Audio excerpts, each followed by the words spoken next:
تب میں نے اپنے دل میں کہا کہ اگر یہ بات اس سے پہلے کسی اور نے کہی ہوتی تو میں سمجھتا کہ اس شخص نے بھی اسی بات کی تقلید کی ہے جو پہلے کہی جا چکی ہے۔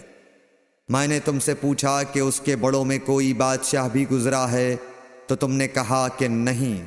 تو میں نے دل میں کہا کہ ان کے بزرگوں میں سے کوئی بادشاہ ہوا ہوگا تو کہہ دوں گا کہ وہ شخص اس بہانے اپنے آباء و اجداد کی بادشاہت اور ان کا ملک دوبارہ حاصل کرنا چاہتا ہے۔ اور میں نے تم سے پوچھا کہ اس بات کے کہنے یعنی پیغمبری کا دعویٰ کرنے سے پہلے تم نے کبھی اس کو دروغ گوئی کا الزام لگایا ہے؟ تم نے کہا کہ نہیں۔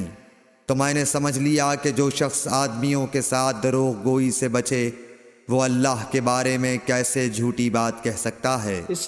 اور میں نے تم سے پوچھا کہ بڑے لوگ اس کے پیرو ہوتے ہیں یا کمزور آدمی؟